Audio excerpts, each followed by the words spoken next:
Dave Moody, Dan Howarth. Welcome back to This Is Horror for the House of Bad Memories podcast weekend. How are you doing? As well as you can be at 8 o'clock on a Saturday morning UK time. Yeah, not too bad. You look at the sun, it's a rare day. What a day to be trapped inside chatting to you, Michael. yeah, yeah. Kind of like you're being held hostage in a sense, which I suppose is somewhat thematic to House of Bad Memories. So, yeah, Very apropos on in a brand way. for you, Michael. Yeah, Yeah, very on brand. yeah. Yeah. Well, I was looking at when we last spoke on the podcast, and Dave, for you, I think it was February 2020. So we haven't spoken on the podcast for like 3.5 years or so. And I like to ask, and this is such a big question, it might be one question and then we filled the 2 hours, but what have been the biggest changes for you, both personally and professionally, in that time? Oh wow! I think try and find somebody who hasn't had their life completely changed since then. Yeah. It was for me personally. It was just a very very bizarre time. We went into the pandemic blindly. I won't get into politics yet, but we know how little guidance and understanding and preparation we had, and then suddenly we just find ourselves in the middle of this thing, the kind of thing that we've been writing about for the last 2 decades or whatever. So we got into there, got locked down. My cat died. I had a heart attack, and then pretty much nothing's been the same since then. Complete change of lifestyle, I think. Complete change of priorities, expectations, everything. Can't it? It feels like almost that I was a different person back then. That sounds really Mm. pretentious so soon, but you know what I mean. I think it just I can't believe how much has changed since we last spoke. Let's put it that way. Yeah. Yeah. And I mean, logistically, what was the pandemic like for you in terms of like your writing routine and your working routine? And I know that, I mean, when we spoke to you back in episode 100, that was like such a pivotal moment for This Is Horror podcast, not just because it was 100 episodes, but because it was the first episode where we spoke so candidly and honestly about mental health and depression.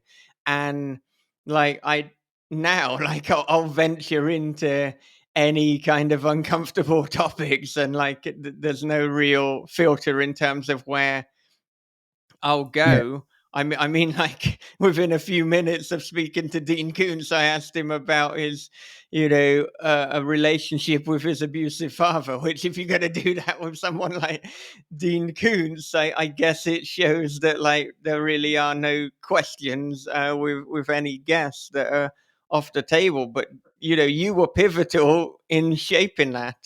but you know what? That's really good to hear, and it's great that you can have those conversations now, because I think part of the reason that I struggled so badly for a time with my mental health was because I couldn't talk. I didn't Yeah. talk, and a lot of that was not really a lifestyle choice. It's just the way things evolved. So I'd been doing the normal 9 to 5 stuff for a while and writing in the evenings, and then suddenly all the stuff happened with Guillermo del Toro showing an interest in one of my books, and then Mm. suddenly I've got a publisher in New York and a publisher in London, and they're all saying, you're the next big thing, which only ever means you're the next big thing this week, and next week you'll be forgotten.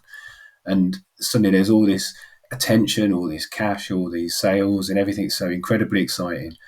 And it was a ride that lasted for maybe, I don't know, 4 or 5 years. And when you're in that position, you think, foolishly now with hindsight, but you think that's it. I've done it. I've reached that level, and I can only ever go up. Obviously, that's not the case. It certainly wasn't for me anyway. But we bought a new house, took on a big mortgage, lots of kids, and I'm sitting here, literally here, typing away, and the stuff suddenly wasn't selling. And because we'd moved a distance away from where we lived before, A lot of the connections that we had, a lot of the social connections had disappeared. So I wasn't walking the kids to school in the morning, and when I went out for a walk with the dog, I wasn't seeing anybody, and I just became very disconnected. But in a typical bloke way, didn't say anything to anybody about it until, oh shit, it's all falling apart and I'm falling apart. And it was the absolute probably worst. It was really a 6 month period when it was at its worst. But I was actually talking to a guy a few weeks ago who he was a friend of my wife's. I didn't know at the time that he was a mental health professional with many years' experience, but she said to me back at the time, "You're in a mess. You need to go and speak to somebody, but it's not me. Try this chat." I went and spoke to him, and we've stayed in touch over the 10 years or so since then. And he said to me last time I saw him, "Do you know that night it was a toss up whether I let you go home and see the doctor or I get you sectioned?" And I thought, oh shit. But it just, I'm kind of rambling a bit here, but my point is, it just caught me completely by surprise, and it terrified me, and it still does terrify me that that could happen. So the fact that we can have these conversations now, again, didn't expect it to be straight in on the first 5 minutes of the podcast, but there you go. I think it can only be a good thing. I'll shut up now. Yeah. No, no. And I mean, so I mean that ties into obviously like a lot of this stemmed from the isolation. And you said to us at the time that was one of the reasons for you getting back into full-time and then part-time work, just so you had that social contact. And then, like, I mean, we had that conversation, it must have been in 2015. Yeah, And so then for me, like, I had some years where I was kind of self-employed full time. And then when I became a father, like in 2018, I had like about a year and a half where it was just me and my daughter. And then I kind of went through a similar thing with the isolation and the depression. And like I felt in a way, even though obviously like these moments with my daughter were so special and so sacred, but you are also trapped. So it almost magnified the loneliness and the isolation, because not only are you not going out, but you can't go out because you've got these responsibilities. So like I feel like now I can relate to what you said back in 2015 on a more personal level.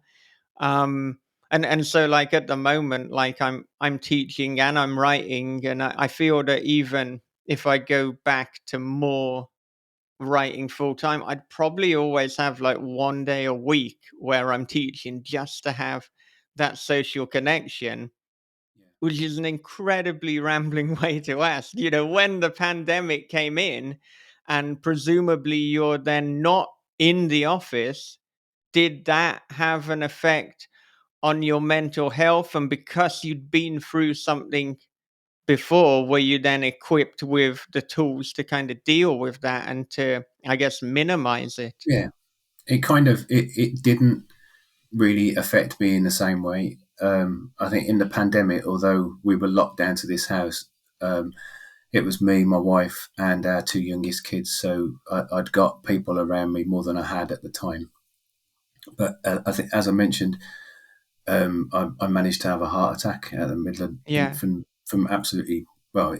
I know what the cause was now, but it just seemed to come completely out of the blue. And once that had happened, it had so many different effects on me. Again, I'm going to sound really pretentious, but I'm lying there dying on the lounge floor, and the everything changed from that point on. It does sound very cliched, but it's true. And I'm not second chances, and there wasn't a bright light with somebody beckoning to me and all of that bollocks. But it just makes you think, oh shit, this is quite fleeting. We're only here for a little bit. And I think that I made a conscious decision then to be a kind of different person. So I'd been very antisocial in the past, which had compounded the isolation, because who'd want to sit with that grumpy basket? But I'd become, I think, and through going back to work, I'd become more sociable and started to see that people are ace to be around. It's not a pain to be around people. But as you say, also you've got to make time for the things that you need to do. So I made the change that if I am going to write again, then everybody else has got to think about it as a job. Because one of the issues I had before was we had a house full of kids and just me, and everything, the washing up, the lawn cutting, the dog walking, everything was more important than writing. And yet writing was providing for the house, and it was providing the money to pay for the house. And it's kind of a weird situation you get into. But yeah, and I wasn't expecting as well the effect that my heart attack had on everybody else, because it absolutely poleaxed Lisa, my wife, and the Mm. kids, because it was the pandemic. It was literally the first or second week. So the ambulance was here in seconds. The hospital was empty. I was on my dad. This sounds so morbid. My dad died on the ward that they took me to in the hospital. And when Dad was Right. there, it was absolutely rammed. It wasn't quite two to a bed, but it wasn't far off. But when I was in, there were three of us because it was only urgent cases and everything else had been diverted to COVID. So it was like we'd paid for like the best private medical treatment you could. You know, we were just, there you go, sir. Do you want anything? Or should we get you some food? Should we get you this? And it was a really as relaxing an experience as it could have been. But then I got home, and Lisa and the kids are traumatized, and Lisa says to me that, I saw your feet go in the ambulance, and I thought, is that the last view I'm ever going to have of him? And because there was no communication, and because you couldn't have visitors or anything, it was really hard for them to get information. I don't know where I'm going with this, but it was just that half an hour on a Tuesday morning in April 2020 just changed everything for all of us here. Yeah, and you said that you know now kind of why it happened. So, I mean, I know that we've privately spoken about this a little bit, but Yeah, as you know, luckily I'm not as part of this episode sharing all the communications we've had privately in the show notes, and I'm sure as hell not sharing probably for the all the best. Yeah. communication I've had with Dan Howarth privately in the show notes. But No comment, Michael. I've got the screenshots locked away just in case. Don't you worry, pal. yeah, but I mean, let's talk about, you know, what you found out as the cause, and then what are you kind of doing for your health going forward? And obviously, I know it was a complete shock too, and Yeah. because for all appearances, like you're a healthy guy, like you do a lot for your fitness. It's something that you know you've been doing for a number of years now, and yeah, this could be important information for people listening. Well, my diet was pretty shonky, as I think a lot of us can be guilty of that. Uh, it wasn't terrible, but it wasn't. I didn't really think about what I ate, so I wasn't helping myself. Unfortunately, I mentioned my dad passed away in the same ward that I ended up, and he had a lot of heart issues. And there's a genetic thing that he's passed on to me and my brother, which is, thanks, Dad. Cheers, mate. Yeah. Which gives us a kind of propensity for heart attacks. But yeah, as you say, I've always, from the age of about 20, I've run pretty much every week. I did, I think, 50 half marathons before the heart attack, not consecutively over a period of years. Yeah. So That that was what did that was it probably then. been the cause. Yeah. Yeah. But no, I was in really decent shape. I was a little bit overweight, but nothing spectacular. I was okay. I think it was, bringing the work thing full circle. It was stress, because I had a particularly nasty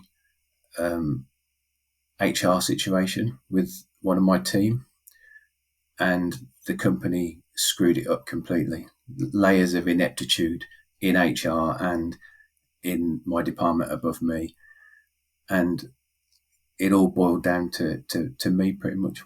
I can't say what happened, and I won't say what happened, but um, the day of the heart attack, I had a phone call first thing with HR about a meeting that I'd been in. It was the last face-to-face meeting I had before the pandemic, where we talked about this issue, and then they'd sent me the notes to sign. And I said, well, you've put what you've said in the notes is not what we spoke about. It's completely different. And I knew that because I knew where it was going. So I'd recorded it on my watch while we were sat in the meeting, and I played it back. I thought, I didn't say any of that. And the answer I got back, well, there's two of us. There's only one of you. So if you don't sign it, we'll just say that's how it was anyway.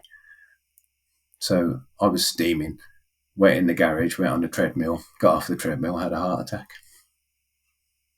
So this is full of joy, this podcast, isn't it? I can hear people tuning out in droves. Well, I mean, it's as joyful as, to be honest, the vast majority of our podcasts that we do together. I feel that, like, in the first 10 minutes, we're like, oh, this has gone to some dark places, and I think we should just stop being surprised about that. It's Well, inevitable. fair enough. Fair enough. I mean, the clue is in the title. This is horror, and yeah, there are dark places within the genre, and people's lives. I mean, what were the changes that you made after it, Dave? Because you've said that you've kind of looked at life differently. Yeah, It's I very think reductive to say what have you learned from a heart attack, but what changes have you made since the event that have benefited you? well, there's the obvious diet related ones and that kind of thing, but I'd exercised in a really stupid way. I think I'd run maybe once or twice in a week, just quite a short distance, and then on Sunday I would just run for like 10, 15 miles, something like that. And you know me, I'm not built for distance running. It wasn't particularly healthy. So I just dialed all that in, and I just do a little bit of exercise every day, and that's my life motto now: a little bit every day. And that sounds so pretentious, but there are so many different things now that I do a little bit of every day. A bit of mindfulness, Japanese. And now we've spoken about this, Michael. We've finally 3 weeks today. Fingers crossed. Lisa and I are on our way to Japan for a trip that was planned for my 50th birthday, which was during lockdown and obviously cancelled because of the pandemic. So I started using Duolingo. Yeah. I had my 4-year anniversary this week, and pretty much every day, apart from when I've not been in the country, I've done a Japanese lesson. And I'm absolutely not fluent. And if you said anything to me, Michael, I'd just shrug my shoulders at the moment. Yeah, so we're not going to switch to Japanese now for that. Like, isolate the entire audience. Absolutely not. No, I just wanted to know a little bit for when we go. But my point is that I do know quite a bit, but it's just doing a little bit every day. Yeah. So it's having lots of things that you do a tiny bit of every day.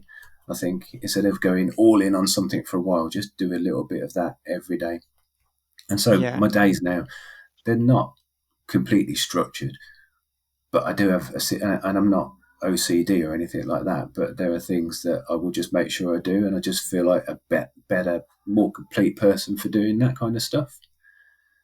And the other side of it, I guess, is that relationships change a lot, and so we've got a big family, as you know, and the kids have all grown up now. One of them left just before the pandemic. A couple of them had moved out in the years before, but now we do a lot more social stuff together. And I have to say, completely against type, it's usually me that drives that and gets everybody together, because it's, you don't want to miss your chance, do you? Yeah. Because I guess that's one of the things. This came so out of the blue, so unexpected, that now you just think, well, I can't put that off until tomorrow, because who knows what it's going to bring. Am I going to be lying on the lounge floor again surrounded by paramedics tomorrow? I'm not, but you've got that thought there, haven't you? Well, I have. Yeah. I find that, like, so much of my adulthood is learning or relearning things that I was taught at such a young age, and then when I, like, realize the lesson, I think, why am I only learning this now? Like, when you talk about, like, doing a little bit every day or not overdoing it, as you can probably tell from the fact that, like, I've decided to do 16 hours of podcasting almost back to back to promote this book, I'm not good at, like, doing things by halves. And so, like, I found, like, with my own exercise, like, if I was lifting weights and things, then I would be like lifting as heavy as I can, and then I'm just like injuring myself. So like I've just had to pare things back. I'm mostly now just doing body weight exercise, and it's like, look, just do like once a week, do a specific body part or a specific movements. Like, so you've got like your pull up day, and then you've got push ups, you've got your leg day, you've got your abs. Whereas like before, it was almost like, I want to do as much as I can every single day, and then I'm surprised that I'm not making any progress. And then, I think, well, what would happen if I just did each movement once a week? And then it's like, oh shit, I'm getting stronger and in less pain. And it's like, how is this a lesson? This is basic. This is obvious stuff. Or like relearning things like, oh, if you get enough sleep, you feel better the next day. Like, what has Yeah, gone wrong that? I know. You're absolutely right, and I was similar with running. I think the reason I did so many half marathons is because every time I finished one, I was thinking, I'll do that again, and I'll do it better. I know what I did Yeah, wrong. I've got to improve it, and so I kept trying to do that. And then when the heart attack happened, um, Lisa said, "I don't want you to go running anymore." But I knew that I couldn't stop running because it's such a good thing for me mentally, just to get out there, and it just clears your head. I've thought of so many great plot twists when I've been pounding the streets around here. It's really useful for that.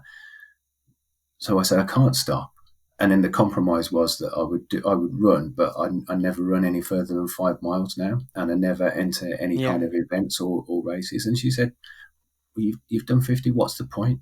Well, I want to get better, but you're getting older. You've had a heart attack, and it just sometimes you just have to stop and say, well, why was I doing that? Why did I think I had to keep improving? I've I proved think the that's point. a real key thing. I mean, I've been similar, so maybe I'm getting on for middle age. I don't know, but with a friend who lives locally, right? A little Yeah, bit of a tangent here, but it is coming around to the point, I promise.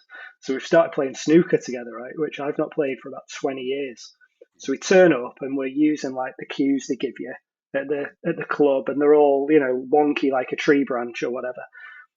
And we're terrible, but I was like, this is actually really fun to do something that I've not done for such a long time. And people are looking at me like, snooker, fun. It is fun it when it is goes in. fun. Yeah, It is fun. yeah. So we started playing like we play twice a week in the evenings. So now I've got like looking at now got we've got our cues. We bought proper cues that are in a straight line. And I started to get I mean, he's actually pretty good. And I started to improve like noticeably. But now I'm at the point where if I'm not playing well every single time, if every shot isn't going exactly where I want it, I'm like, ah, there's a danger sometimes when you're trying to improve, isn't there? That you lose the element of fun. And I think, personally speaking, during the pandemic, I had that issue with writing as well. I was like, Mhm. I got to get this done. I got to do this. I got to do that, all the time. And you lose almost sight of why you're doing something in the first place. And ultimately, with writing, you're telling yourself the story, and that in itself is supposed to be fun.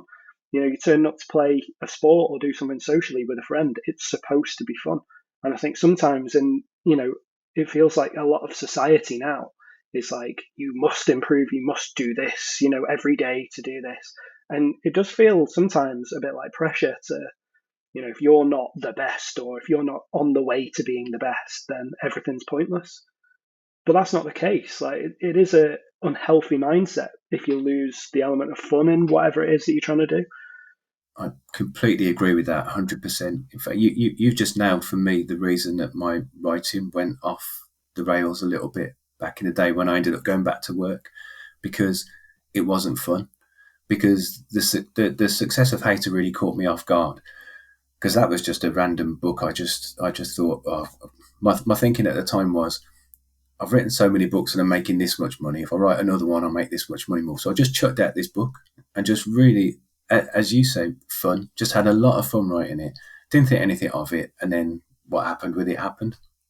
But after that, I kind of went into the reverse and I started overthinking it. Well, that was a success because this happened. So I've got to make sure that that doesn't happen. And I've got to, and I wrote a book, the book that finally tripped me up. I must have written it about 4 or 5 times, and every time my agent got it, it was getting worse, and it just I'd sucked all the joy out of it and sucked the spontaneity out of it, and just completely missed that back at the time. So to hear you say that about snooker, I get that 100%. Yeah, you've just got to just enjoy the process, just have fun with it.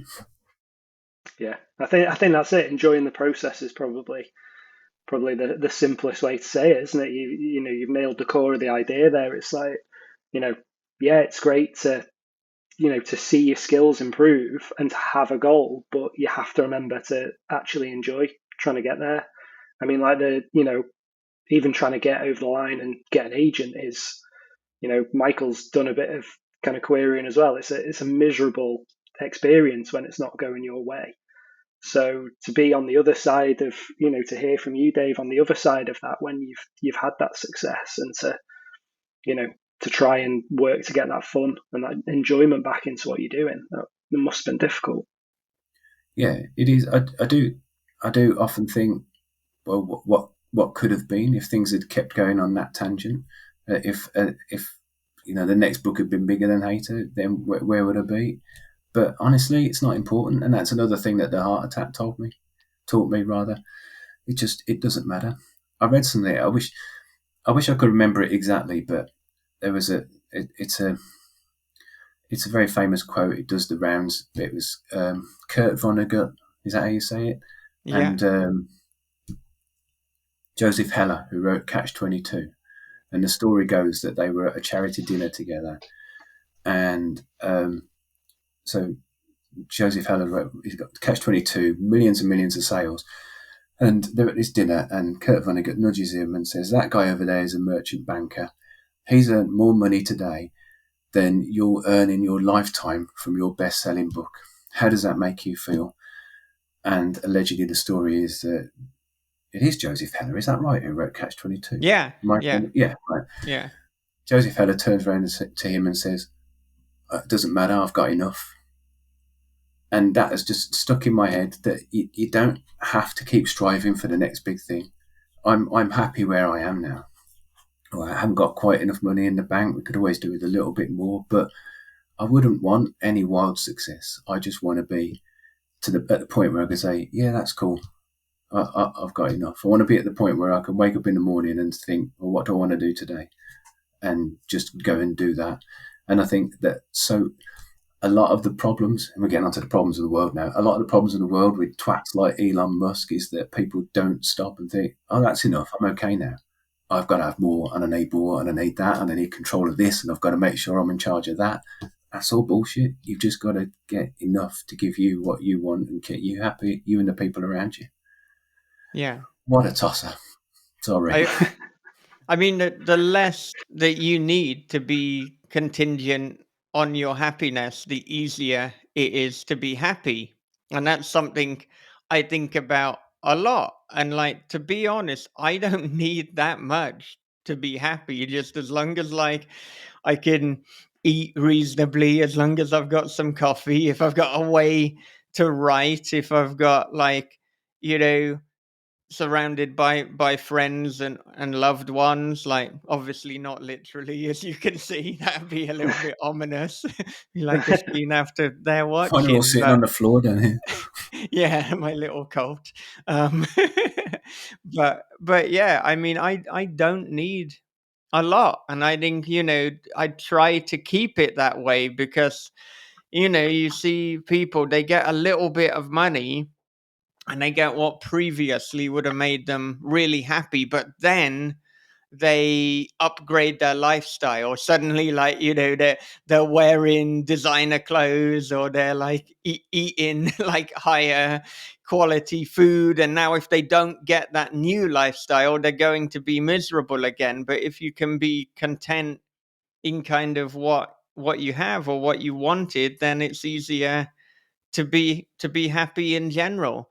I think too, you pretty much said this, and this is something that I said during the live podcast as well. Like, I think the secret to enjoying writing is finding pleasure in the pursuit of writing. It's not about, like, is it a New York Times bestseller? It's not about the sales. It's not about like the reviews. It's just in that moment while you're writing, are you having fun? Are you enjoying what you're doing? And if you are, then kind of whatever happens, it was a success. It brought you joy. You know, I've recently finished a draft of a book that Dan has read called Daddy's Boy, which is as ridiculous as it, sounds. I've kind of pitching it as the Greasy Strangler meets a Joe R. Lansdale heist novel, but set in Guy Ritchie's incompetent Britain. Um, based on the beta reader feedback, that there's some work to be done, and I knew. Shut up where you're nodding, even though nodding doesn't make a sound, Dan. I can see it in your eyes. But even though that there is like work to be done, I had so much fun writing that. And actually, that was kind of the point of writing that, because as people know, and as you two really know, I have been through some shit these last 3 years. It has been the most difficult time of my adult life. It is, fingers crossed, much better and hopefully continuing to get better, though I don't take that for granted. Actually, there are some parallels in terms of like the kind of trajectory of my life recently, because I've gone through like the hardest thing in my adult life. Like, I have a new appreciation for basically everything. I don't take anything or anyone for granted. It it can sound both positive and negative, but for me it's a positive. But like, I don't take for granted that anyone I love is going to be here tomorrow. I don't take for granted that anything is permanent, because actually, to be negative, to be a bit morbid, as we always seem to be, like, nothing is forever. There is no permanence. Everyone dies, everything dies. That is the reality. But if you can appreciate every moment, then it just makes everything better. Yeah, yeah, Yeah, I absolutely. think the positive is, Michael, obviously knowing you as well as I do, and then just to stray back onto Daddy's Boy. I know we're promoting a different book, but in reading it, I could tell that you were, you know, back almost mentally from where you'd been, because I could tell that you were having fun writing it. Yeah, it's off the wall, it's nuts. There are a shitload of jokes in it, but I can tell that that was you sitting there, like, you know, I don't like to think of your face too often because of how That it is, that is fair but enough. I can imagine you sitting there, like, kind of into it and cackling to yourself and enjoying it. And yeah, I mean, there's a few bits that you need to tighten up, which I fed back in the feedback, but it's a good book, and it's you. Do you know what I mean? And that is refreshing to see, because I can see that your personality is there, and that the difficult things that have happened for you haven't got you down. Haven't left a mark, at least outwardly. Perhaps you're still producing, and you've still got that personality that you always had. So in that respect, it's reassuring to me, really, as your friend, to see you writing in that way, and it's a good thing. And going back to the fun, there's no doubt you had fun writing that book. Like, that can't be questioned, and that is something that, as a friend and a fan of your work, that's what we want to see. Yeah, yeah, there's loads to respond to in terms of what you just said. And by the way, in terms of like promoting future releases and works in progress, I seem to have like half of these conversations, including on other shows. Like, I start talking about Daddy's Boy, I start talking about this other book that I'm writing, Together Forever, because there's like a weird thing when we're promoting a book.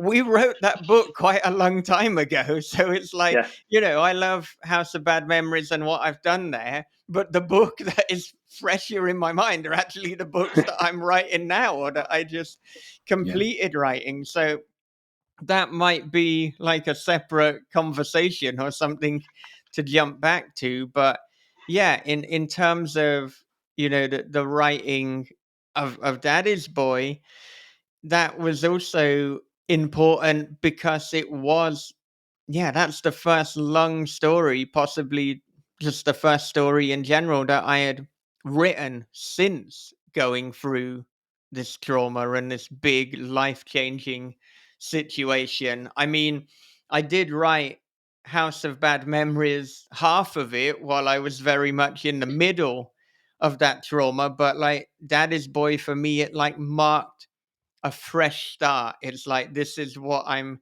kind of doing post like the breakdown of my marriage basically.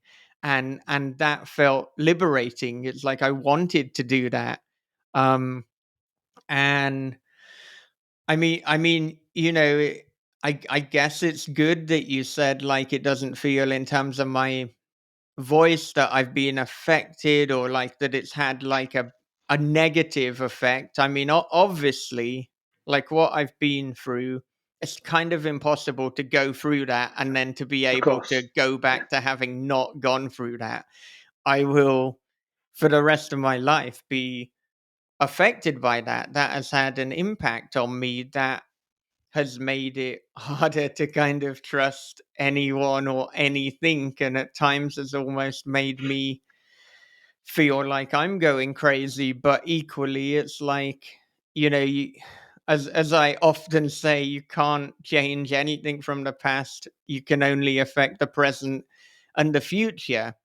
And so, like, it gets a little bit woo woo, but I try to live in the world or the mindset that I want to exist. So, like, I don't want to exist in a state of absolute paranoia and not trusting anyone. So I almost have to act as if like I do trust that things will be good, because even if there's a little part of me that isn't sure about that, if I let that take over, then I can guarantee life won't be good. It won't be a good mindset to have. Um Goodness, I'm trying to think what you said so many things, and like I wanted to respond to about 10 things at once there. But I mean, yeah, writing Daddy's Boy, it was so much fun. And I think, you said you could tell that was me being me. It was absolutely.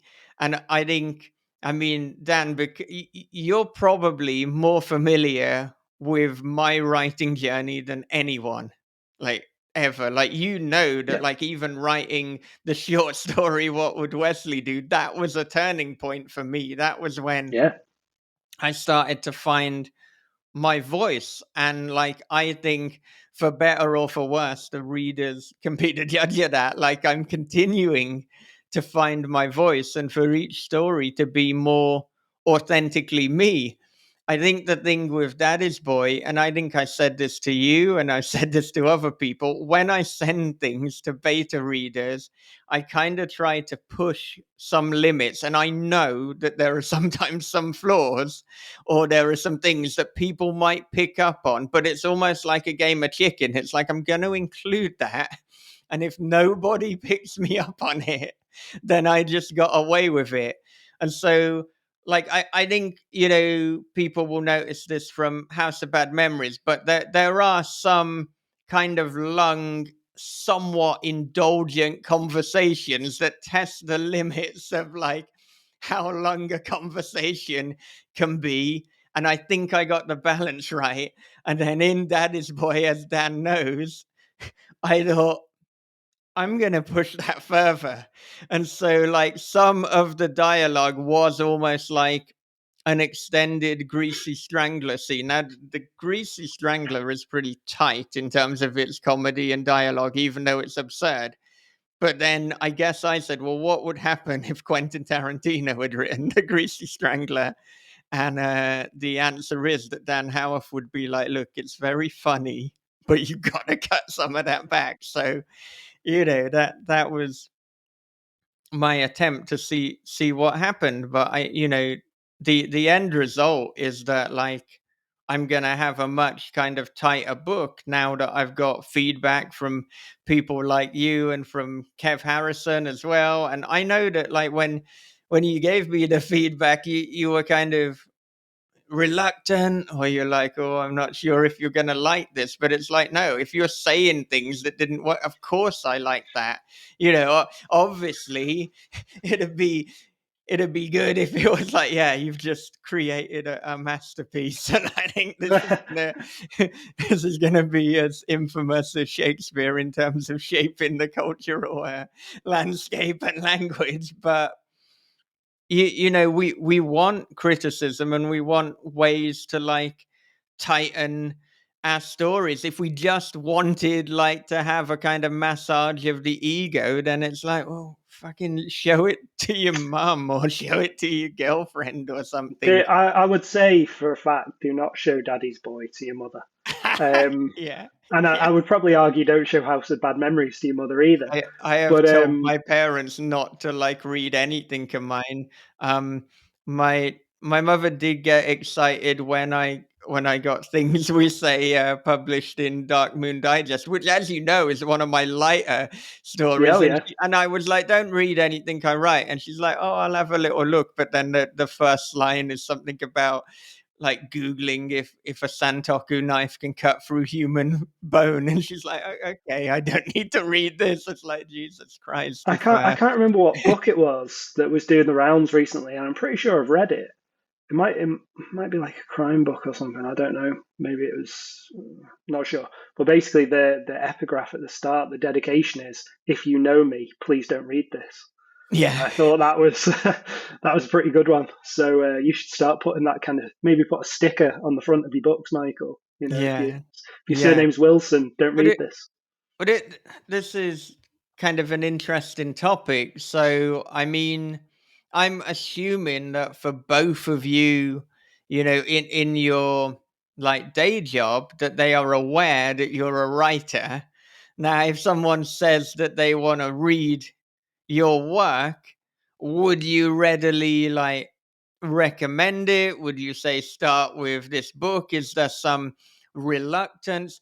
I don't know. Maybe there is like differences given like fictional content. For me, like I kind of assess like who is the person asking, and like particularly, like with me being a teacher, there is a certain scene which I never thought about at the time, where it's like you probably don't want them to read the girl in the video, because there's something that, as a person who works in a school, might not go Yeah. down so well. And then, honestly, because of that scene, I'd feel happier with a colleague reading House of Bad Memories, because, they're just going to be like, you're a sick, what Alan Baxter would often say, but didn't in the previous conversation. Um, or I'm like, actually really interested in what Dave's going to say about this. yeah, Well, yeah. first of all, can I apologise for the cats? They were causing a load of grief at the door, so I've had to let them in. So Yeah, if they yeah, I walk, did notice that some cats had joined you. what I would say about that is, first of all, going back to parents. There's my mum passed away last year. There's nothing positive that came out of my mum's death. There was just one tiny, one tiny good thing, and that was that she used to force herself to read every single word that I'd ever written, and that was always at the back of my mind. Not that I've written anything with any great depravity. I think I wrote Strangers, which is about a perverse STD that kills people and gets passed on person to person, and that's pretty graphic at times. But I always knew my mom was going to read this at some point, and it's sorry, mom. It's lovely now that she's not here, because I can just write thinking she's not going to read that. I haven't got to answer about that. I haven't got to think about that anymore. My dad only read 2 of my books, and the only bit of feedback he ever gave me was far too much swearing in that one, son. Oh, thanks, Dad. Um, so that's parents, but I think work colleagues is slightly different. I enjoyed having work colleagues and using them as inspiration. I didn't realise I did it until way back. I used to work for HSBC, and the last job I had for them was closing down a processing centre. We got 100 staff, all being made redundant, and all the work was going to India and Malaysia and China and all different places. It was the height of globalization, whatever, 2004, something like that. Not that those kind of details have any relevance at all, but so I'd got 100 people to look after. All the other managers disappeared, and there was me. And I got so much shit, understandably, from those people, 100 people who were all concerned about what was going to go on in their lives, what was going to happen. And a lot of them were absolutely fine. Some of them had really bad reactions. I had a couple of bankruptcies as a result. Very sadly, one member of staff tried to kill themselves. And going through all of these things, it's just, it was so, it was kind of a privilege to be able to have a little peek into all these people's lives. So I'd never use their stories verbatim, but there's a lot of inspiration that came from that. But one thing that I realised I was doing, because as we migrated the work away from England, there was less and less to do. So I'd end up sitting there at my desk at the end of the office, kind of twiddling my thumbs. So I'd start writing. And I was writing the autumn books at the time. So there were lots of zombie scenes. There were lots of gruesome deaths. And it was only when I got home and read the stuff that I realised that the person who'd pissed me off the most that day had become a zombie and had been destroyed in the most despicable way I could think of. And it was really great, because there's such a variety of people that you could never sit there in isolation and think, oh, well, there's this guy called Kevin who does this, who does that. Just having these people come and be surrounded by them, it was great. It was inspirational. But fast forward 10 or 15 years to the last job I had, and again, the people were great for inspiration, but I would never let them read any of the stuff because it was so closely based on them.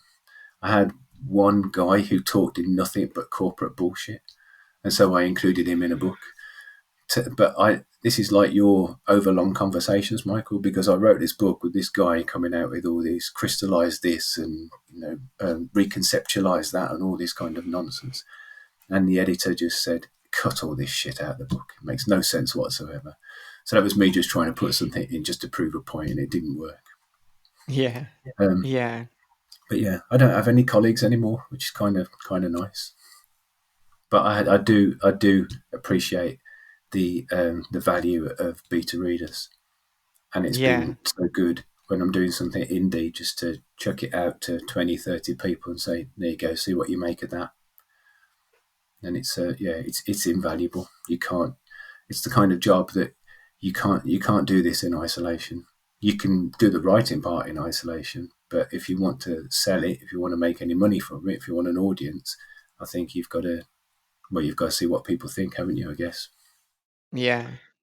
I think beta reading for others brings its own benefits to your writing as well. I have a few people that I read for. Sir Michael's one of them. Kev Harrison. I've recently beta read a crime novel for one of my friends as well, and it's like you kind of take those lessons away because you're like, oh, that bit's really good, and you're kind of like, oh, I wonder kind of how that would work if I was to, is there a technique there, or is there a kind of a phrasing thing that I could kind of pick out of it, or a style issue or whatever, and then ultimately as well, if there's something that you kind of don't pick up on, or you don't particularly enjoy in the work, you start looking for it in your own.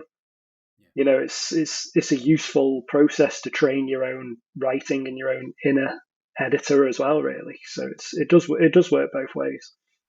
Yeah, no, totally agree with that. I think similarly, Stephen King always made a big deal about how important it is for writers to read, and I didn't fully appreciate that until I had time to read, and now completely. I will read anything just to get a different perspective, just to see how different people do it. It's so important. And as you say, you'll read something and think that's nice, I like that, and maybe try and do something similar or something inspired by that. Yeah, I think it's one of the hardest things I think I struggle with is where sometimes people say, go out and, even if it's a bad book, you should absorb it or whatever. I must admit, the older I've got, the less tolerance I've got for things like that. Time is finite, time is precious. If I'm not enjoying a book, then do you know what? Yeah, I can learn. I know why I'm not enjoying it, and I can learn that lesson without having to read the entire book. and I can just put it down and move on to something else. But I think that, Michael was talking about things that are so obvious, but you learn as you get older again. It's like that's one of them. It's, your time is finite, so you should only be focusing on the things that really light you up. And if it doesn't, put it down and walk away. And there's no shame in that. It doesn't matter who's written it. It doesn't matter if it's, on these lists of 100 books to read before you die or whatever. If you don't like it, don't read it, but take the Yeah. lessons from it and pick up something that will hopefully teach you more, because it will light you up. Yeah, Yeah. yeah. Ultimately, Yeah. you had a reaction to that book, and you can learn something from your reaction to it, can't you? You don't have to force yourself through whatever, some prose that you just can't get on with, or plot twists that are just too extreme for you. You've got to that point where you've rejected it, that you've learned something from it. So it's never wasted, is it? Yeah, absolutely. Yeah. And, you know, from time to time, and perhaps even quite regularly, there can be a book that I start reading and it just doesn't vibe with me. I'm not into it. And it's not actually that it's a bad book, normally a pretty good book, but that's just not something that I'm interested in, or it's not really the style that I gravitate towards. So, yeah, I think that if you aren't enjoying a book, then stop reading it. As you say, like, time is finite. It seems absurd to me to just force yourself to continue to do that. I mean, goodness, if we've got day jobs, we're forced to do enough things we don't Yeah. enjoy doing anyway. Why would you do that to yourself anyway? But I know that there are people, and I think, my co-host Bob Pastorella being one, who, like, they do have a harder time finishing, not like putting down a book if they started it. But yeah, I It's interesting, really, because just going back to colleagues. So, I mean, very few of my colleagues know that I write, and know that I have books out, which is kind of how I like it. And there's a couple who I like and get on with, and they know, and they're supportive. And a couple of them have been out, bought the books, and have enjoyed them, which is always nice to hear. But just go on the kind of the theme of pushing on with books that you're not enjoying. So I always thought, like, you see these lists. Oh, you've got to read, all these books by, Dickens or whoever, to you've got to read them. Well, to what end? I always thought, really, if you're not enjoying it, don't read it. It's clearly not your thing. Until recently, I did meet somebody who was kind of like, they kind of got the book out that they were going to read while they were eating their lunch, and it was Wuthering Heights. And I was like, oh, right, is it? How is it? Well, I'm not really enjoying it, but it's one of those books that you've got to read. I was like, people actually think like that. Like, if you don't like it, there's literally a bookshop opposite where we yeah, work. Go and find something that you do like. Like, why are you reading it? Well, it's good to be able to tell people that you've read it and talk to them about it. Is yeah, is that a healthy way to live your life? It doesn't seem it to me. But I always wondered whether these people kind of existed who solely read those lists to say that they'd done it. And yeah, looks like And they do. then, yeah, yeah. Scarily enough. But when I read a book by someone like John Niven, or for my own personal taste, the likes of Haruki Murakami, then even if I go to one that I think is strictly okay, I think, well, what's the point? What's the point of me reading this when I could be reading that? If I've Exactly. got used to eating Wagyu beef, then why am I gonna get like the frozen beef fillet from Iceland? It's Yeah, it's just not true. the same. And everybody has different, like, like totem books. You have books that really resonate with you and really shape you. And I think one that we probably share, Michael, is Kill Your Friends by John Niven, which So good. is just in the absolute pantheon of all time reads for me. But if I was to suggest to somebody who thinks Wuthering Heights is the pinnacle of all literature, that actually I think this outrageous book about a murderous music executive is better, people would look at me like I'm the one who's lost my mind. But actually, do you know what? It's so subjective and so Yeah. different. Just it is a case of just, just take what's important to you and anything else, unless you've got to read it for a GCSE or a course or whatever, just park it and get on with finding the things that you love, because it's a difficult job in this world of so many books to find the things that really light you up. It's, that in itself is a full-time job, it feels like, to find just the best things to consume. So just get on with it and don't make any bones about the things you don't enjoy. Just go for the ones Yeah. that you do. Yeah. And obviously, what we're talking about now is purely reading for pleasure. And Of I course, mean, yeah. probably people know anyway, but obviously, as someone who's hosting a podcast on horror fiction, I do have to take like a slightly different approach. It's not like if I'm reading something and I'm like, no, this isn't as good as John Niven's Kill Your Friends, that I put it down and I say, you're not allowed on the podcast.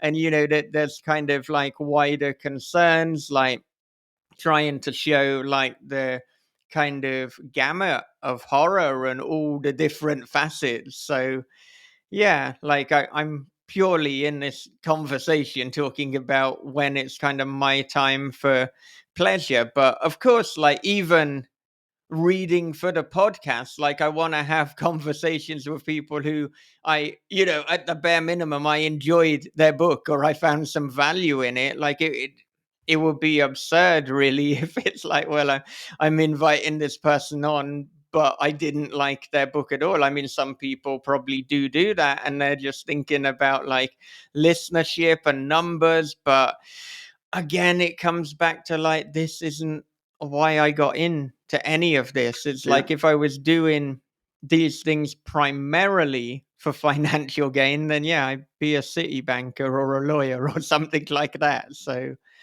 yeah, there are I think different you're just more publicly curating your reading experience than anybody right. else, Michael. Because you're effectively still reading for pleasure, and then at the end of it, inviting on the people who've written something good. Yeah, but I guess like if I didn't have the podcast, I might read more just like, this is my exact taste. These are the subgenres. So actually, there's a benefit of the podcast that I'm kind of challenging myself to read more widely, because if not, then I'm doing a disservice to the listeners.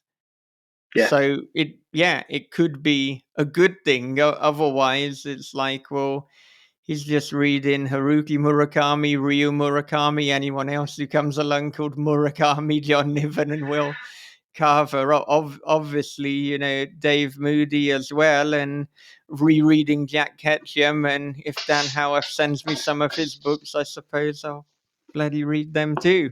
And that'll be it. The what I would say is, when's the new podcast coming? This is Murakami. I'm excited for Murakami. that. When he announces that he'll actually do some public interviews, because he famously doesn't grant interviews. I think up until 2015 he hadn't done a single like radio appearance. And then he went from having not done a radio appearance to briefly having his own radio show. It's like, that's quite a jump. But from what I understand, it was just pretty much Murakami playing his jazz records. So yeah, I don't think there was so much Didn't that was miss too much. Yeah. insightful into the writing process. But he doesn't do any live events in Japan because he says he doesn't want to. He doesn't want to do that. He wants to Fair enough. primarily write. And he says that he does a few events in the US because he feels that as a Japanese person, it's his obligation, like living in the US, to like spread the culture. So he'll reluctantly do some overseas events. But in Japan, it's like, no, not interested, don't want to do it. And I think Dave's gonna jump into that. Like, why do things you don't want to Okay. do? Yeah, no, exactly, and it's to my detriment. I know that I've just kind of given up on promotion.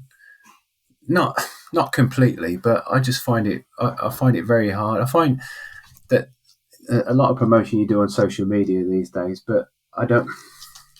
Sorry, forest of cattails now.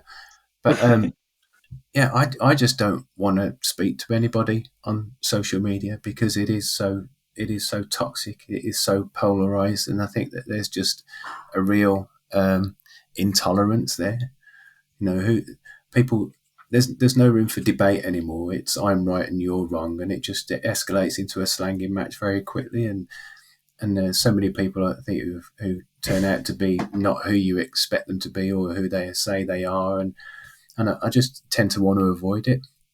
For me, that it's as you were saying a while back, the love is actually writing. It's getting the buzz out of writing the story, and I'm fortunate that I've got a few people on the mailing list, and I've got enough contacts now that I can say, "Hey, look, this is out," and people will buy it. Not in any enormous numbers, but in enough numbers. I know that I could get a huge amount more if I said a lot more about it, but I just find it really difficult to want to stand there in the middle of a crowd and say, "Hey, look, I've just written this book.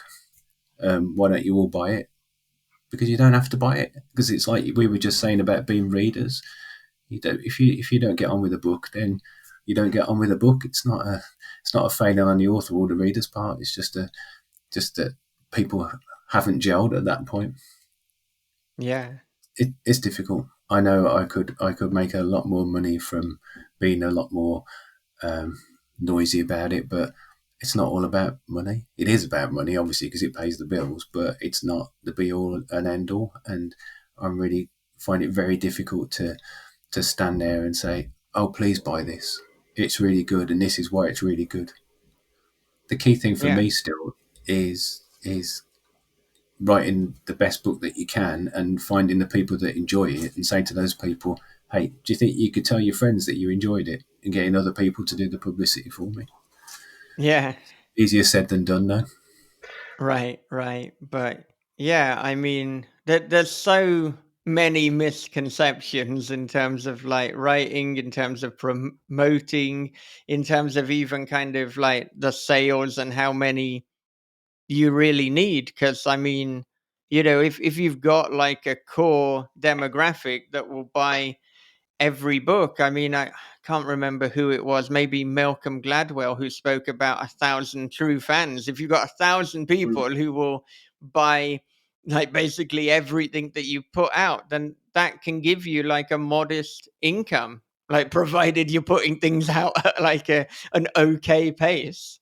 And I think people they completely overestimate. They think they need to be selling hundreds of thousands or millions, and like you don't. You can just work hard to get like 1,000 or a few thousand, and that will give you a reasonable life. But then we're kind of back to this idea of like, once you've got a little bit of money, you upgrade what it is that you need to be happy. But if you're paying the bills, and hopefully most months you can save a little bit, then Yeah.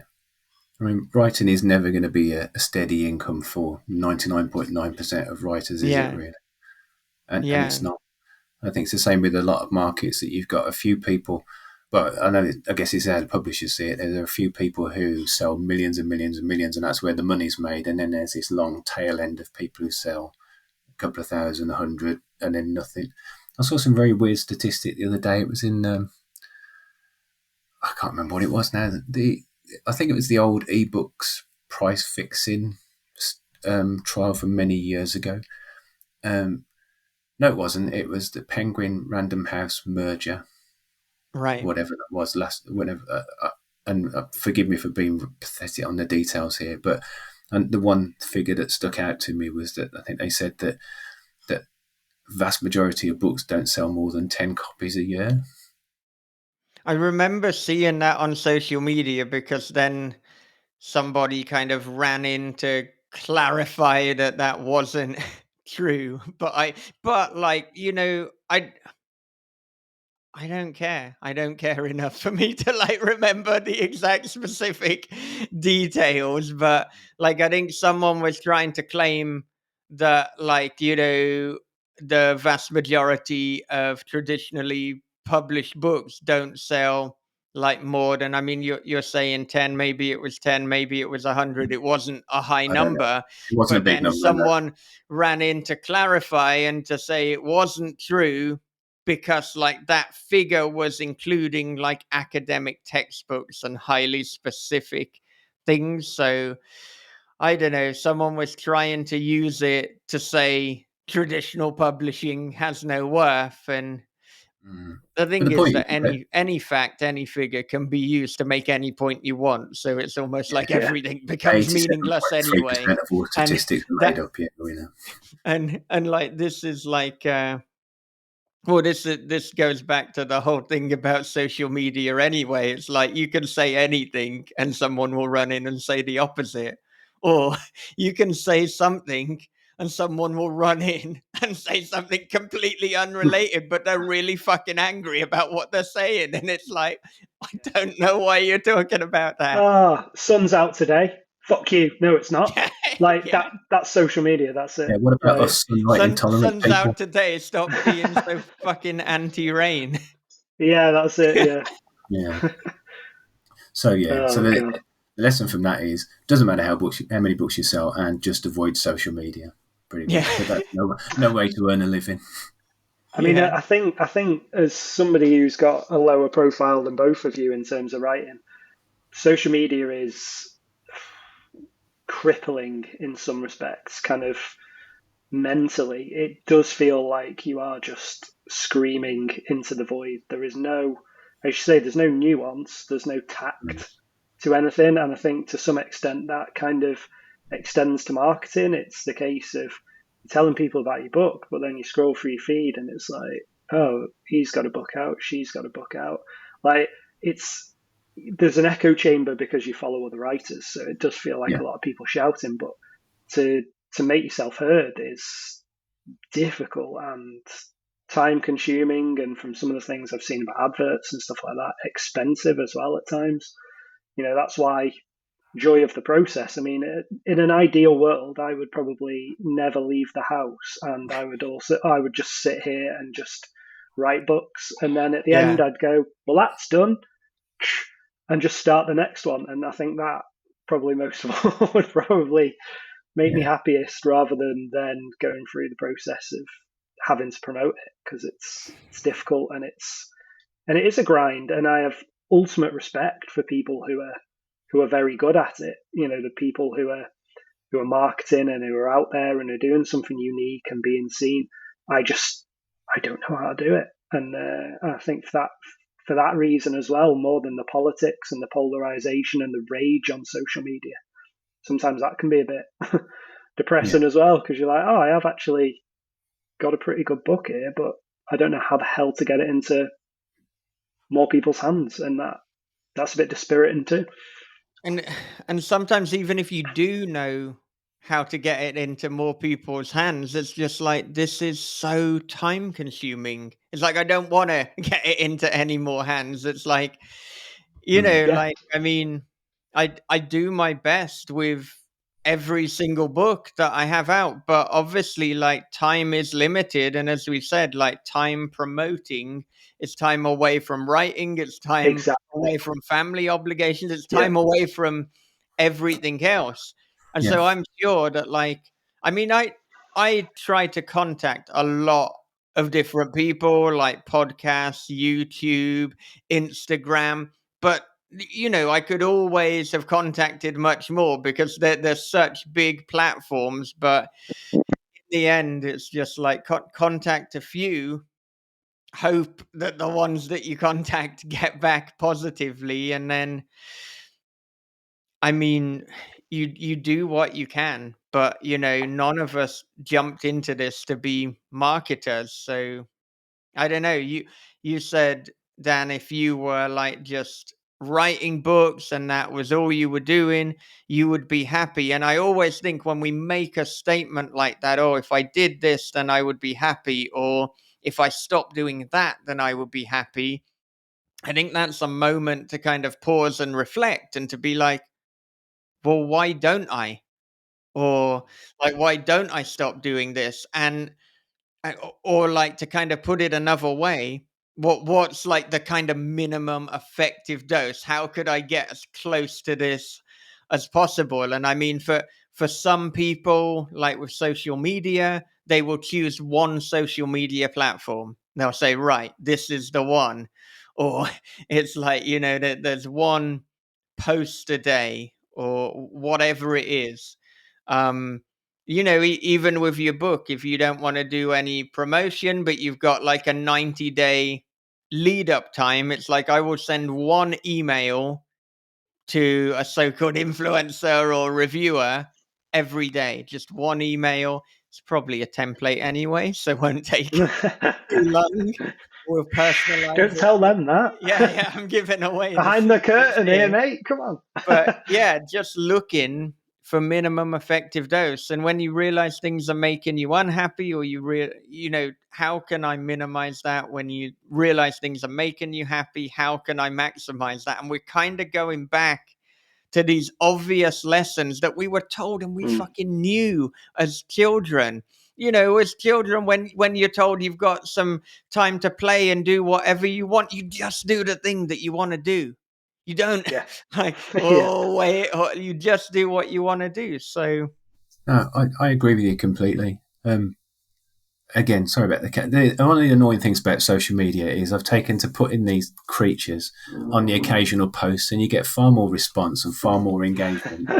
Put a picture of a cat on there than when you've just got the book that you've spent 6 months obsessing over. But yeah, I've tried. I'm actually trying a new approach at the moment.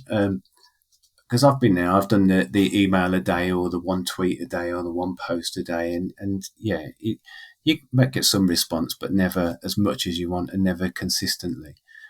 But for me, it was always about just putting books out there. So I've got a new structure that I'm going to try. I've written 2 books. I'm 2 books in ahead now, and I'm going to try one next April, one next October, and I'm just going to focus on those 2 books and getting them out and telling my mailing list about them and putting the occasional post on.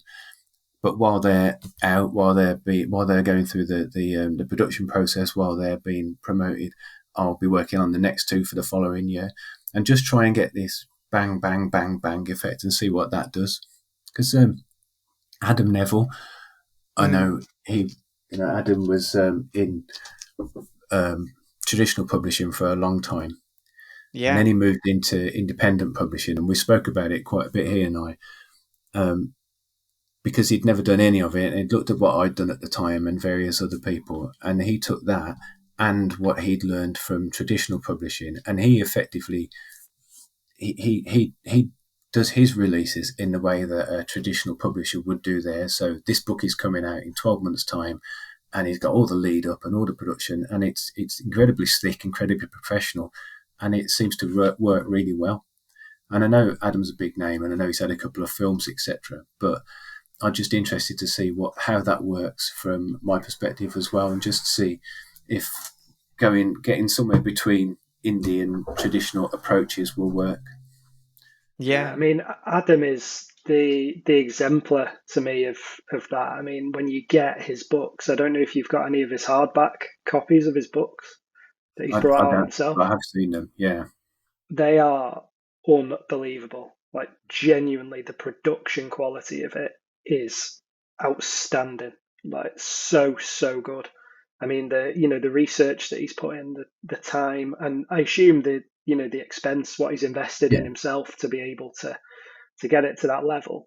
I mean, I would go as far as to say they are better quality than a lot of the major publisher hardbacks that you would buy off the shelf in Waterstones. He's done an absolutely phenomenal job on those. I mean, I've got a copy of the Reddening, which is on a shelf in another room, and occasionally I'll literally just look at it as just an aesthetic piece. I mean, it's a great book. I've read the book. I think I reviewed it for This Is Horror, and it's a superb novel. But occasionally, just take it out and just look at it and just admire the majesty of the actual product. It's just unbelievable. Really, really good. I think what really helped me in that respect was when the autumn books were being published through Gallant's. So there were 5 autumn books originally, and they released them all as hardback, trade paperback, and then mass market paperback a year later. And as you, obviously with any series, as you get towards the end of the line, well, most series, the sales drop off. And it got to the point where they said, we can't afford to we're not going to put out the hardback of Autumn Aftermath, the last book in the series, because it's just not cost effective. So we came to an agreement that I would release that through Infected Books. But what they did was they sent me all the files. So they'd already got the cover and they'd already got the interior put together. And they sent me the InDesign files. So I learned so much from deconstructing the way that a traditional publisher puts together a book.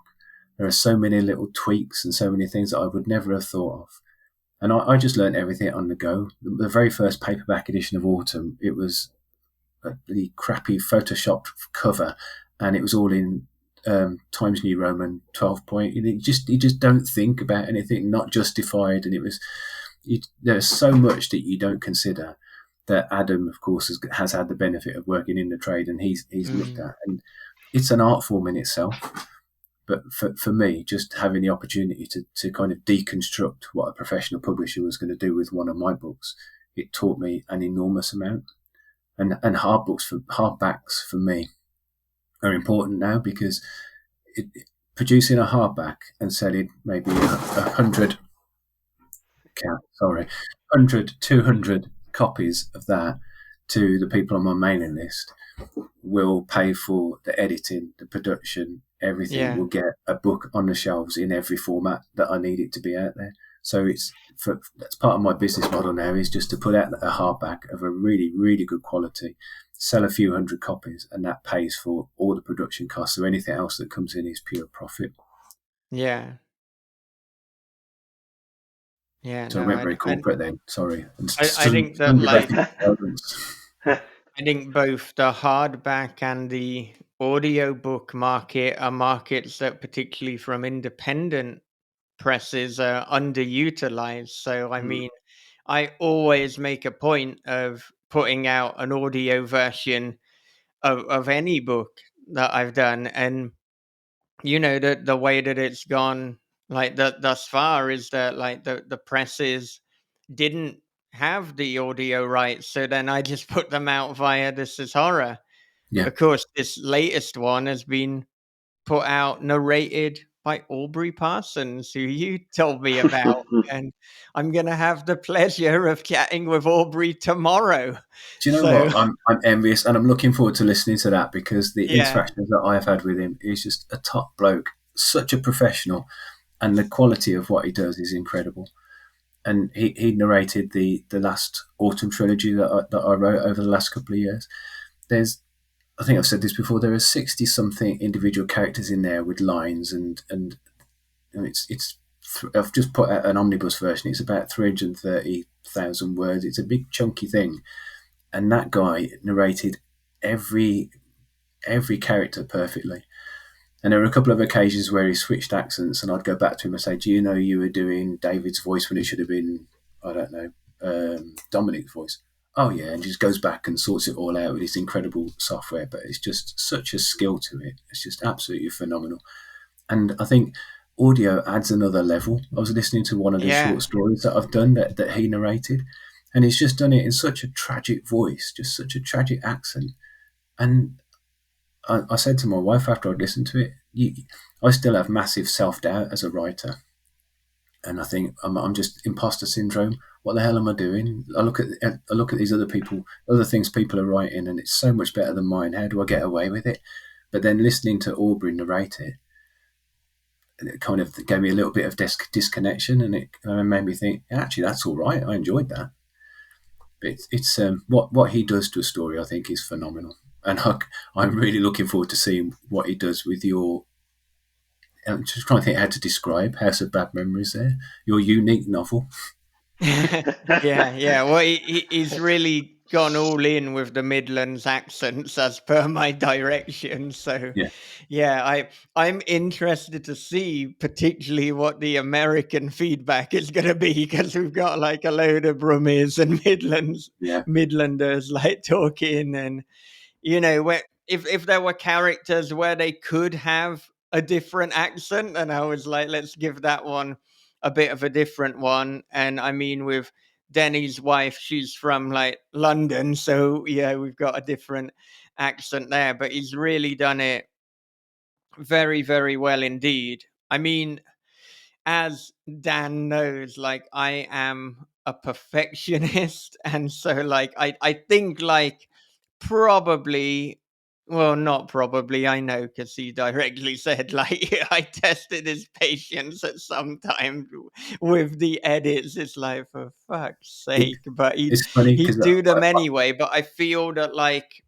we've now got an idea for both of our kind of yeah, working styles. So I get a sense as to what is and isn't reasonable for me to ask him to it's funny. change.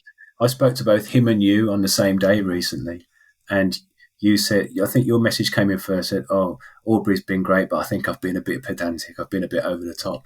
No, I've God. been a bit specific with my requests." And then I get a message from Aubrey literally about 5 minutes later saying, "Lovely chat, Michael. Bit pedantic, I found." Yeah, No, no, it's but got to like be. like I readily said to him, I said, I know I'm being pedantic, and like for Yeah, a few things, I'd say this might be too pedantic. If you disagree, just like if you don't agree with what I'm asking, just don't make that change. But I think sometimes there's things where it's like I feel like I'd be doing myself and the book a disservice if I don't mention it, but also yeah, at the same time I know that I'm being a bit of a dickhead. That's basically my life, really, yeah. No, knowing I'm about to be a dickhead, but being a you're dickhead right. anyway. There's a line to be had. That's one thing I've always said doing any kind of independent publishing, that it has to be bang on, and there are no half measures. Go back and check again and again and again. And when something comes out that's got a mistake in it, there's in one of the recent books I've done, there's a closing speech mark missing at the end of a chapter, and I've beaten myself up repeatedly about it. I think, how didn't I spot that? You would never let anything knowingly go out with a mistake like that. So why would you do anything different with audio? And I one audiobook I had done in the past. It was quite an inexperienced narrator, and we had a very similar back and forth for a long, long time. There were lots of inconsistencies in how he was doing it, and yeah, I could have let it go, but I couldn't let it go at the same time. So I understand completely where you're coming from. With Yeah, Aubrey, I liked some of the deviations that he put in, and yeah, they were nothing major, but he'd read a line of text slightly differently to how I'd written it. But the way that he did it with the accent that he gave it was often it was fine. It worked well. It worked for the audio. It probably worked better than the way that I'd originally written it. So I'd let some of that go. But yeah, there were plenty of occasions when I went back and said, "Hang on a second, can you do that again?" So I don't think. I think you're perfectly right to have the approach that you've taken there. yeah, Fortunately, yeah, he's got some very smart software. I know that lets him go. I think he said something like, well, he'll tell you tomorrow probably. You can find a bit of text in the manuscript, and then it'll take him back to where that is in the recording, so he can just record that specific bit. It's not like he's spooling through loads of tapes or MP3s or whatever. He's a good guy. yeah. Yeah, no, and I think as well, like when you're working with someone for the first time, you almost like kind of scoping them out, getting an idea as to what their approach is.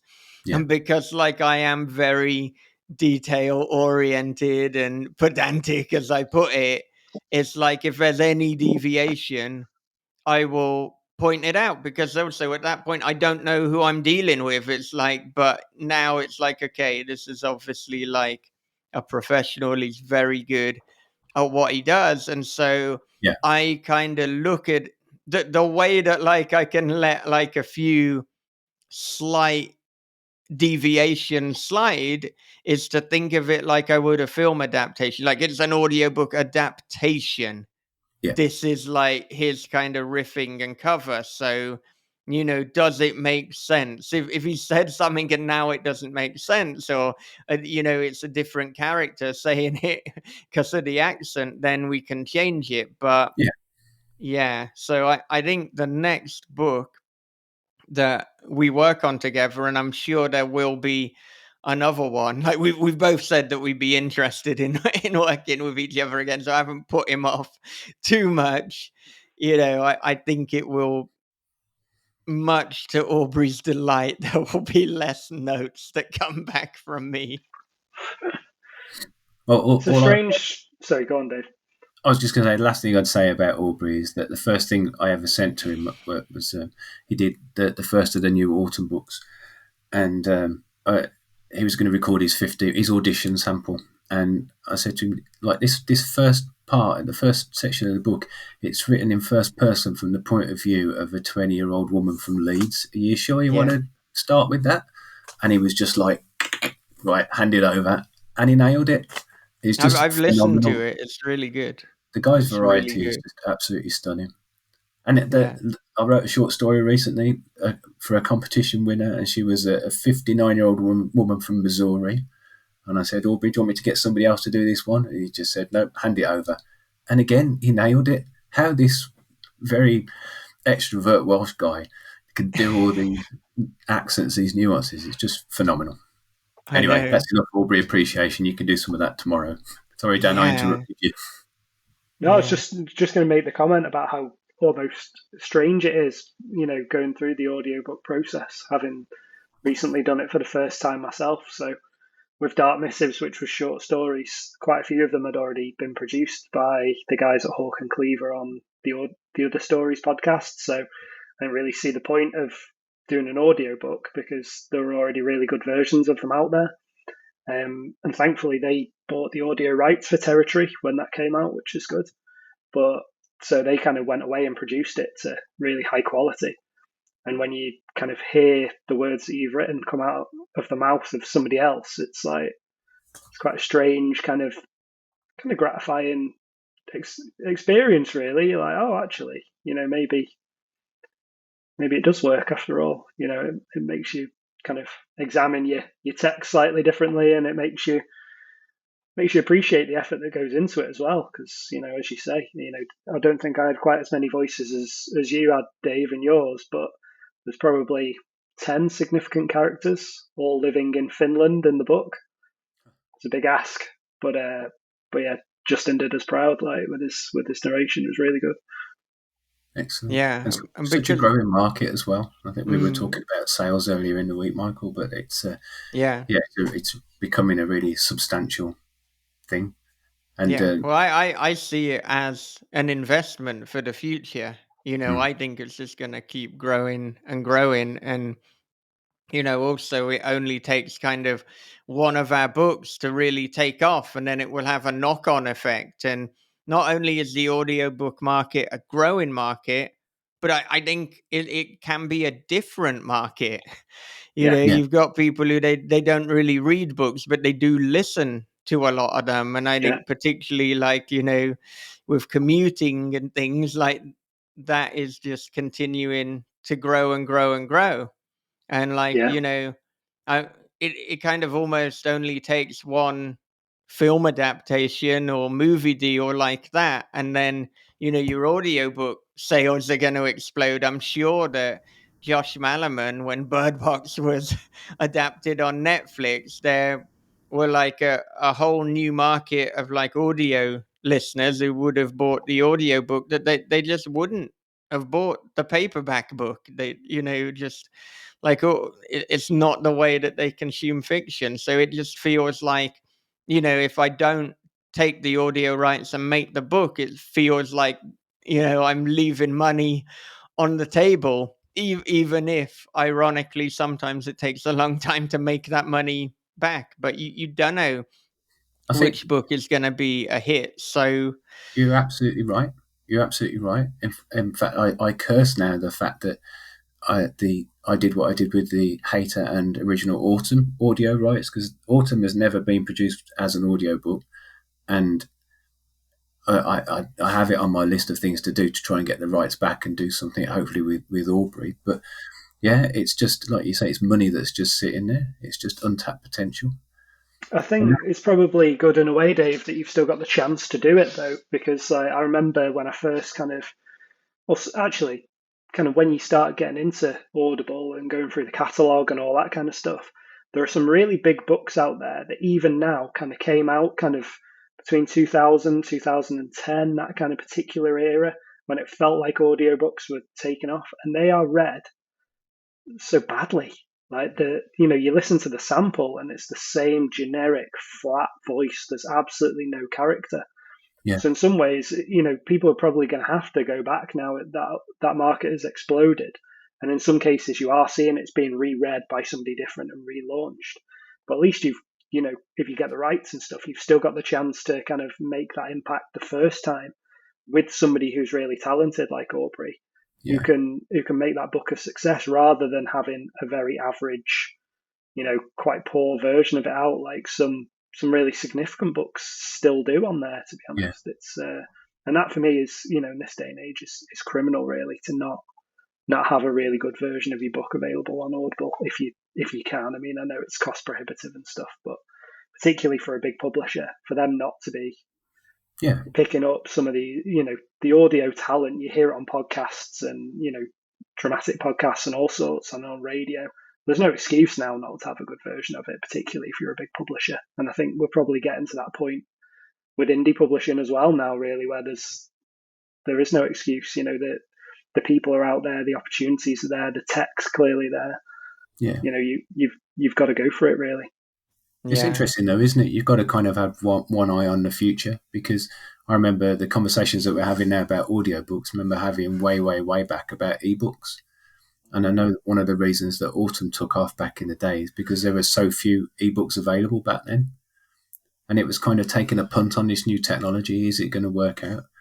But now looking back, you think you would never not release an ebook. You would never, as you say, not release an audiobook. And it's kind of having one eye on the future and thinking, well, what else is there? What else could you do? I don't know, because most of the senses are covered now. But you've got to be. I think you've got to be alert to what's happening in publishing, even when you're a little indie publisher. Yeah. Yeah, definitely.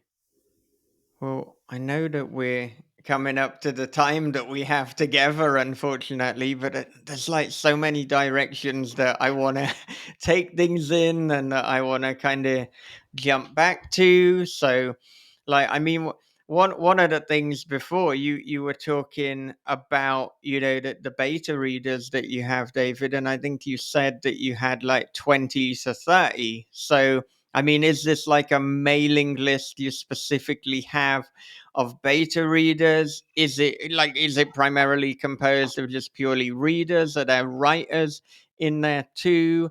And then, I mean, in terms of the feedback you get, do you have any rules, or how do you kind of decide what advice to action and what advice to kind of be like, okay, well, that's just an opinion, but that's not the Yeah, vision that I have for the story? it's interesting. So I just put out a request. I think I put it out in every channel at once. So it went on a post on my website. It went.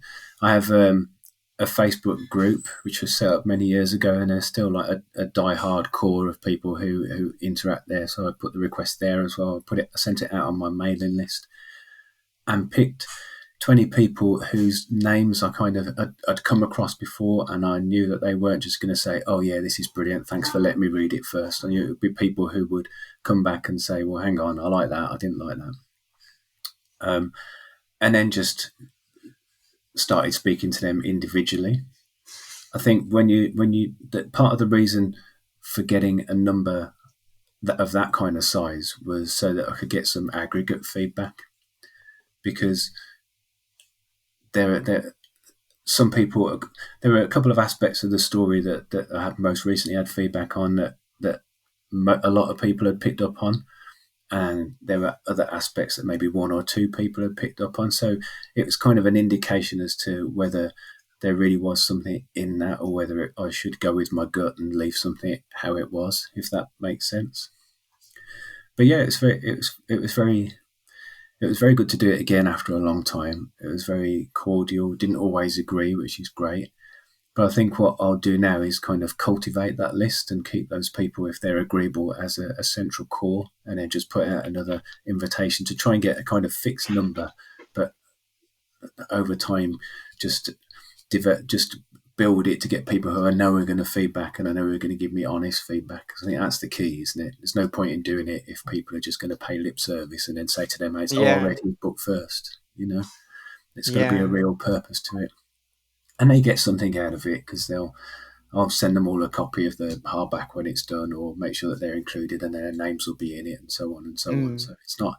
I never want it to be just a one-way thing. It's always, I mm, want people to have the benefit, and that's one thing that I've always meant to do. I've always wanted to try and cultivate a real core of readers, of fans who will help champion stuff, who will help make a noise about stuff. Not just in terms of beta reading, but hopefully um, reviewing and yeah, putting things out on social media. I'm crap at it, but it'd be lovely if people who, for some kind of reward, like free books, etc., would be happy to say, "Oh, I like that. I'll post on Facebook. I'll post on Instagram, whatever," just to help spread the word a little bit because I'm crap at it. yeah, yeah. And then the other thing that I wanted to kind of go back to is like, I mean, obviously, like as you said again, like you're not really at the moment doing much kind of actively promoting, but like, you're managing to sell enough to kind of make a living. So what is the kind of making a living situation at the moment? Do you have like a day job as well, or are you kind of back to just full-time writing?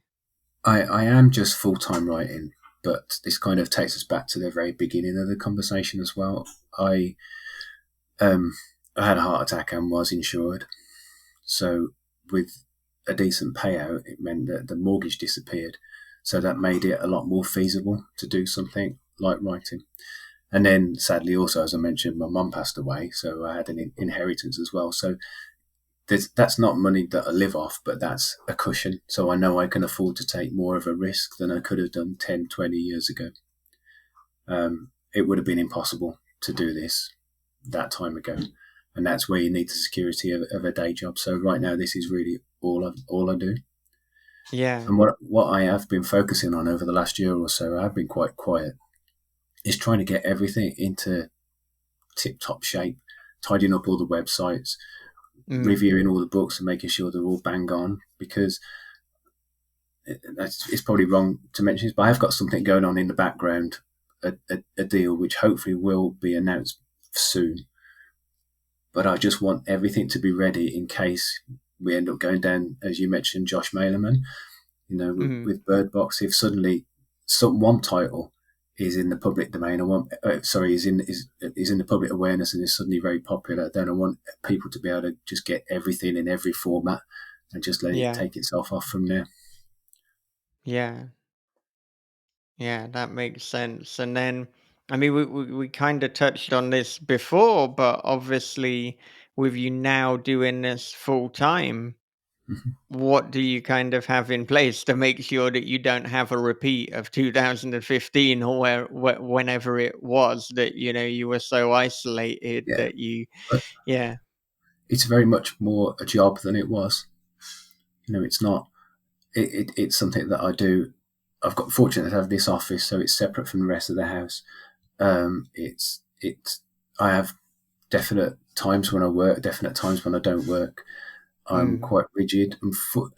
I'm very fortunate, I think, to have a background in operations, and I mentioned like HSBC and places like that, and Highways England. I worked at after that, but working in very rigid kind of corporate environments means that I, I can put the structures in place to make sure things get done, almost project management. It sounds really mm, wanky and I feel a bit awkward talking about it because this is a creative process at the end of the day. And if it takes 6 months, it takes 6 months. If it takes a year to write a book, it takes a year. But I just try and make sure that it is more prescriptive, uh, and make sure that I allocate times to doing the stuff I don't like. So a bit of promotion, checking the website's okay, making sure that I post, making sure that I send newsletters out, that kind of stuff. So yeah, it is, and it actually is far more involved. It feels far more involved than it was when I was doing it before. I think I was kind of treading water a little bit then, but it very definitely feels like a job now. As we speak, I'm looking at my to-do list down the side of the screen. So yeah. Yeah. Yeah. And And you know, like I guess I anticipated this because every time, any of us, any combination of us get together, we always have like a lot to say, and invariably we are running out of time, and there are still so many more things that I want to talk to both of you about. So like I feel that I need to get you both back on the show kind of separately because we have touched on it, but we've barely got into the London trilogy of Autumn. And I know that you wrote like 4 or so columns on zombies for This Is Horror, but there is so much more to be said about it that Yeah. and the fact that it doesn't matter what happens, you return to the zombie, and I think there's an Oh, interesting conversation to be I had think there, so. or if you Yeah. disagree interest, and there is a conversation to be had. And then No, I think no, you're just yeah, making that comment at the end of me writing solidly about zombies for 3 years, and that's kind of I'm done for a bit now. I do love them. In that sounds yeah, weird, but I do love zombies. They're so pliable. They're so adaptable. You can put them in any story, and they get such a bad press. So I'm always happy to talk and come. And yeah, I would be more than happy to come back and talk at length about the London trilogy if you'd have me. yeah. Yeah, and it's funny because like you this is a ridiculous sentence to make, but it's like you have stood by zombies kind of throughout the good and the bad times, because it's like when you started writing about them, they weren't really in the zeitgeist. They weren't really having a moment, but then pretty soon after, particularly with like The Walking Dead, then they Yeah, exploded and they had a moment, and now they're not having a moment anymore, but you're still with them. So like I feel that like, yeah, true. obviously you're gonna get sick of them at certain points because like, you do have other stories to tell. But I feel this is a recurring theme that you will always return to the zombie, Uh, sooner rather than later, probably. well, I do think this might be the last time. There is one more autumn book planned, but it'll be post zombie. But that's a way off. I've got so many other things I want to write. But yeah, they get such a bad press, and they don't deserve it. They really are. I think that one of the things I've said many times before, they're so easy to do badly. That's why they get a bad press a Yeah, lot of the time. But if you do them well, I don't think there's anything more terrifying than zombies, because we're surrounded by them anyway. Just have a look yeah, at any news story these days. There's a Yeah. zombie in there somewhere. They might all still have a pulse and a heartbeat, but there's a lot of zombies out there. yeah, yeah. I Even though you said it might be the last time, if I was a betting You person, don't then I believe would it, bet yeah. that it won't be the last time. But you I've got know, a tenner on that, Michael. I'll put a tenner on for you as well. Don't yeah, worry. yeah. But I'm wondering. I mean, if you want to divulge, and even if you can divulge, because I don't know if you have the information, but obviously, like a lot of people know you for your autumn series, but then, as you said before, like Hater got a huge amount of attention because of Del Toro. Yeah. I'm wondering, which is the biggest seller out of Hater and Autumn? Because I'd always assumed it was Autumn, but the way you were talking earlier made it sound like it's Hater.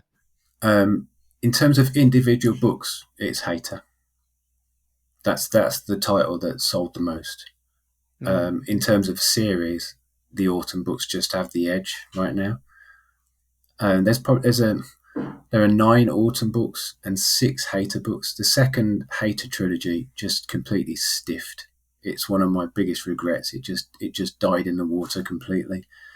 I think it was a case of wrong books, wrong time, wrong publisher approach, all kinds of things. It just did not sell at all. So that's another thing on my long to-do list, is to revisit that. But as I've kind of alluded to, there are things afoot with Hater and mm, films or screen adaptations, which I'm just itching.